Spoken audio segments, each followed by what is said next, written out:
Y bueno, ya estamos, comenzamos la segunda parte de nuestro programa, nuestra segunda entrevista. Y está con nosotros Ricardo Ruiz de Viñaspre, director de Escuela de Ingeniería Comercial de la Universidad Finisterra y exdirector del CENSE. ¿Cómo estás, Ricardo? Bienvenido, llegó la hora.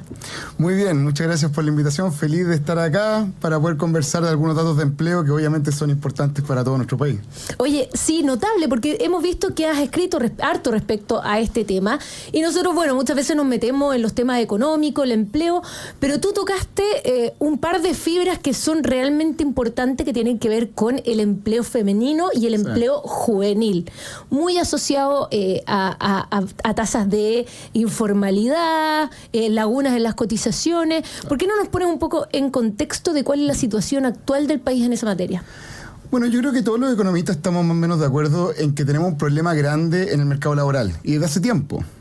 Tenemos un problema mucho más potente en las mujeres y en los jóvenes. ¿Por qué? Porque presentan peores índices de desempleo, presentan peores índices de participación laboral, es decir, de salir a buscar un trabajo. Y también presentan peores índices de informalidad. Entonces, un joven o una mujer tiene mayor probabilidad de tener un peor salario, de tener menos empleo, y de cuando tienes empleo, tiene una mayor probabilidad que sea informal. Por lo tanto, tenemos un problema en las cotizaciones, tenemos un problema en las pensiones. Entonces, ¿cómo queremos tener buenas pensiones si tenemos una tasa de informalidad alta? No se puede. Son cosas que no van combinadas. Por lo tanto, la política pública, el gobierno, el Estado de Chile, y al final, ojalá el Parlamento, tienen que estar empujando medidas pro empleo, que ayuden a esas mujeres a obtener el próximo empleo y también a los jóvenes. Si tenemos mucho empleo juvenil, ¿se dan cuenta? Esa plata, por ejemplo, si yo tengo un contrato y estoy cotizando, o sea, es un empleo formal, esa plata que después va a estar en la AFP, se invierte por mucho más tiempo. Por lo tanto, es súper rentable para tener una buena pensión que el empleo juvenil sea alto. Y tenemos un desempleo juvenil muy alto, y eso es un problema. ¿Y has visto que, por ejemplo, a propósito de la discusión previsional, esto esté dentro de lo que se ha hablado? Porque claro, todos hablan de que hay que aumentar la cotización, pero claro, si es que uno tiene un empleo informal, da lo mismo que o te cobren el 10 o el 16 porque va a ir cero para las pensiones. Tal cual. O sea, yo creo que, mira, si queremos aumentar las pensiones, que todos queremos eso, y está muy bien que lo queramos, pero pongámonos las pilas en aumentar la formalidad. O sea, para tener una buena pensión, lo mejor es tener un contrato de trabajo permanente en el tiempo, poder estar mucho tiempo formalizado, porque eso implica que yo estoy ahorrando.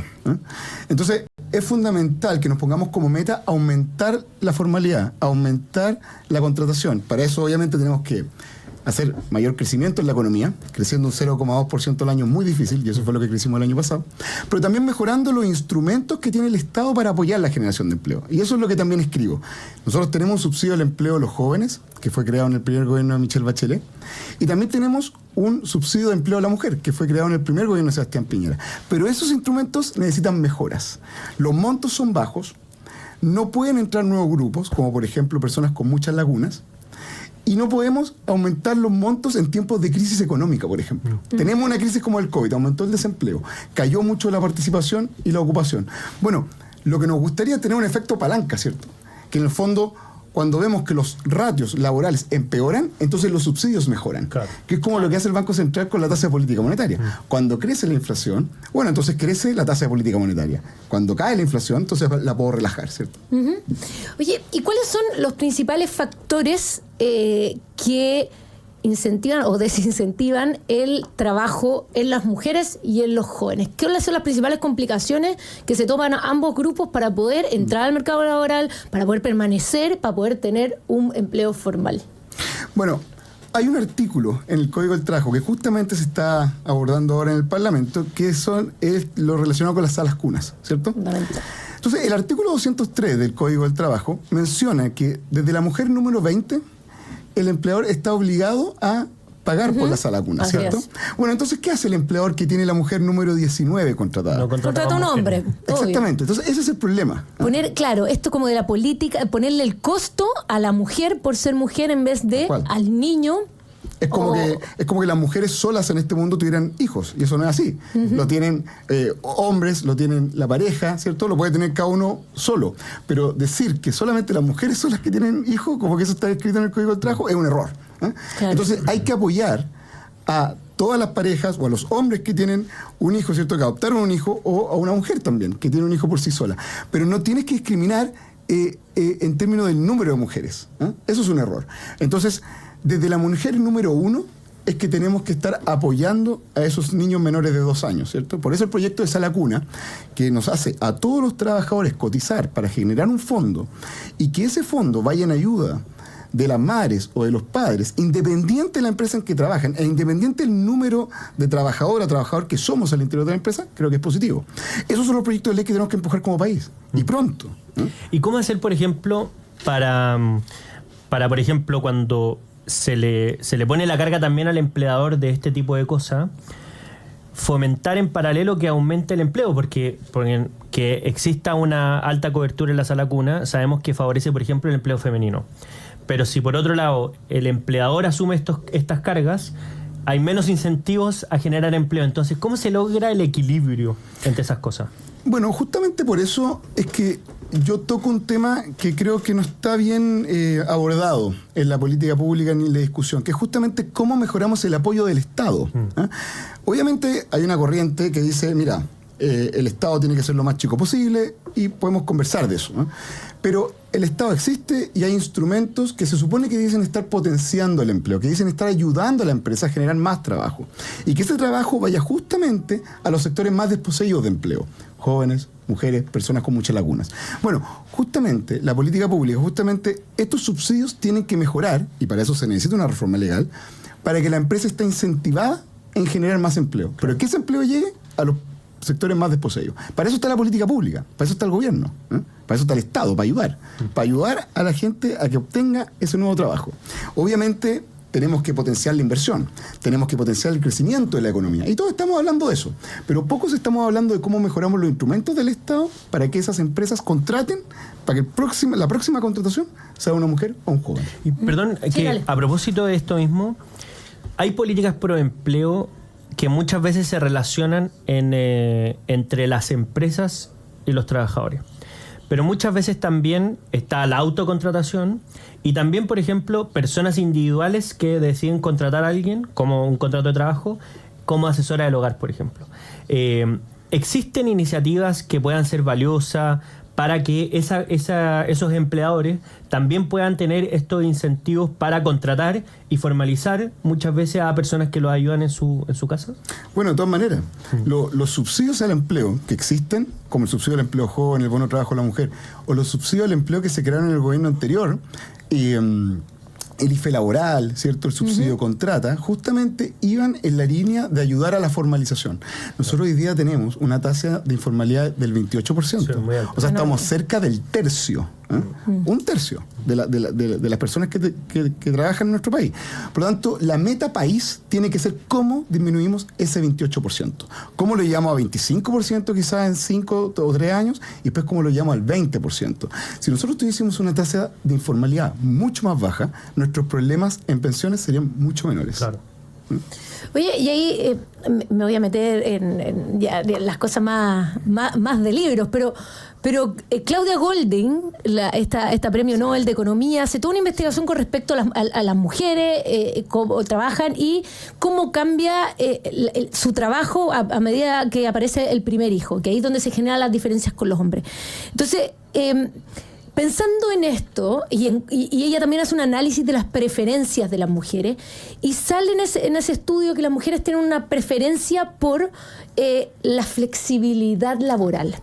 ¿Qué pasa cuando nosotros buscamos beneficiar a las mujeres en el empleo, pero tenemos un mercado laboral tan rígido como el que tenemos en Chile? ¿Y cuáles son las iniciativas en flexibilidad que querían avanzar precisamente para, por ejemplo, potenciar mujeres que buscan otro estilo de vida, jóvenes que además tienen que estudiar, por ejemplo, y que necesitan esa flexibilidad?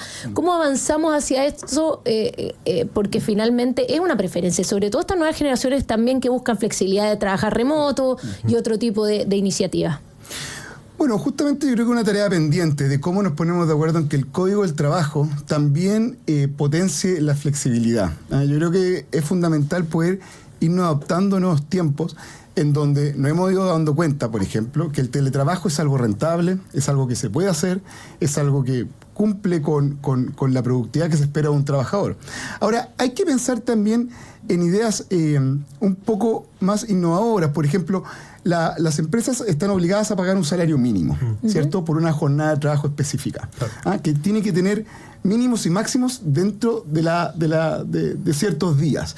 Ahora, una empresa podría necesitar, por ejemplo, a una persona por mucho tiempo en ciertos días y por poco tiempo en otros días, ¿cierto? Entonces necesito con mayor variabilidad a esa persona. No es tan constante la hora de trabajo que yo necesito en el día. Bueno, entonces uno podría decirle a la empresa, ¿sabes qué? Yo acepto que tú tengas un trabajador que trabaja muchas horas un día y pocas horas otro día, pero claro, para compensar esos valores extremos, ¿cierto?, paga un mayor salario mínimo, por ejemplo. Claro. Yo te doy flexibilidad, pero tú das al trabajador un mayor salario mínimo. Quizás la empresa está de acuerdo con eso, porque gana la flexibilidad. Pero bueno, tiene un mayor salario mínimo porque el trabajador tiene una jornada de trabajo un poco más extenuante, ¿cierto? Entonces, ideas como esas tienen que ser debatidas, tienen que ser comentadas, tienen que ser analizadas, para poder, obviamente, ayudar a los más de 800.000 personas que tenemos hoy día en el desempleo. Y ahí una pregunta que claro, a veces es más compleja porque pareciera que ya de manual, pero al final muchos países también lo tienen. ¿Qué tanto afecta la formalidad la existencia misma de un sueldo mínimo? Cuando hoy día pareciera que la política es en sí misma, en cuanto da más, como además estas discusiones son muy curiosas porque además como que emplazan en generosidad al otro, ¿verdad? Como si saliera la plata de ahí. Pero ¿cuánto influye al final? Porque al final es una fijación de precio, genera alguna distorsión, y esa distorsión es desempleo o informalidad. Hay estudios porque claro, quizás es políticamente incorrecto discutirlo, pero para eso estamos aquí. Pero ¿cuánto influye? ¿Hay estudios? ¿Hay forma de calcularlo? Mira, hay estudios, pero calcularlo esto es muy difícil, porque es difícil cuantificar el contrafactual, ¿cierto? Bueno, ¿cuál sería el escenario sin el salario mínimo?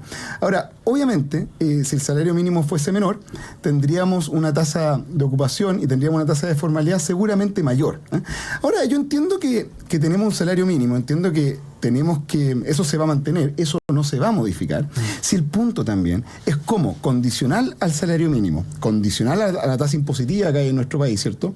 Condicional a los costos que tiene un empleador, ¿cómo hacemos que tengamos un mercado laboral o trabajadores más productivos? Cosa que ojalá ese salario mínimo ya no sea una restricción activa, ¿te das cuenta? Porque si tú tienes un nivel de productividad alta, bueno, entonces quiere decir que lo que yo le pago a un trabajador, 500.000 pesos, el trabajador produce más que eso. Entonces, si somos capaces de aumentar la productividad en nuestro país, y que para eso está la capacitación, está el sistema educacional, ¿cierto? Está la formación al interior de las mismas empresas, entonces si somos capaces de potenciar eso, entonces la restricción del salario mínimo ya pierde peso. Por lo tanto, lo verdaderamente desafiante que hace un gobierno o un país no es subir el salario mínimo, que al final lo pagan las empresas y te va a aumentar la informalidad. Lo verdaderamente desafiante, lo verdaderamente difícil es en cómo mejoramos la educación y la capacitación laboral. Ese es el desafío.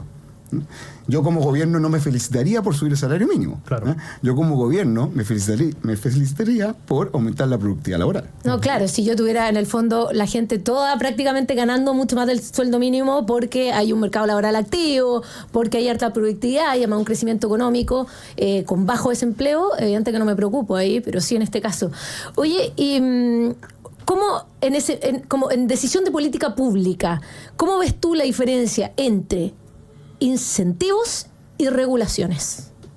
Sobre todo para estos nichos. Bueno, yo creo que la cantidad de regulación, nos estamos enfocando, es muy buena tu pregunta, porque nos estamos enfocando muy fuertemente en regulaciones. La fuerza del que yo veo en el espectro político está mucho más en la regulación. Claro. Está mucho más en cuántos puntos distribuimos de la reforma previsional, ¿cierto? Que yo creo que esa no es la idea adecuada. También estamos viendo todo esto de negociación ramal, que también creo que es negativo, porque miren los datos que tenemos. O sea, los datos que tenemos son urgentes y no nos estamos preocupando como deberíamos de eso. Todavía faltan 175.000 empleos para lograr la tasa de ocupación que teníamos previo a la pandemia. Por lo tanto, nuestra fuerza debiese estar en cómo aumentamos el número de empleos, más que en cómo rigidizamos más el mercado laboral, que eso puede traer como consecuencia peores indicadores de empleo. Por lo tanto, yo propondría, preocupémonos de cumplir con la meta que tenemos de empleos, logremos la tasa de ocupación que teníamos previo a la pandemia, logremos las remuneraciones que teníamos previo a la pandemia, logremos el desempleo que teníamos previo a la pandemia. Bueno, y después de eso, empecemos a hablar de otras regulaciones. Regulación tiene que haber, si qué duda hay. Sí. Pero lo verdaderamente, insisto, lo verdaderamente desafiante está en cómo aumentamos nuestra productividad laboral, cómo mejoramos nuestra educación, nuestra capacitación, para que cada vez el empleo se potencie más, la formalidad crezca y así tengamos un país con mucha más, obviamente, seguridad social. Bueno, clarísimo el punto de Ricardo Ruiz de Viñaspre, director de la Escuela de Ingeniería Comercial de la Universidad Finisterra, exdirector del CENSE. Te queremos agradecer, Ricardo, por habernos acompañado en esta edición de Llegó la Hora. Ricardo, muchas gracias. Muy entretenido el tema, además. Muchas gracias a ustedes por la invitación. Feliz de estar acá nuevamente. Buenísimo. Nosotros nos vamos a una breve pausa para seguir. Yo también me despido. Te vemos en Sin Filtro. Así en un que rato. se acaba, llegó la hora y ustedes ya saben. No. Apenas termina, llegó la hora, a las 8 en punto, usted se cambia a Sin Filtro. Porque No nos se ha vemos acabado, para allá. llegó la hora. Sigue. No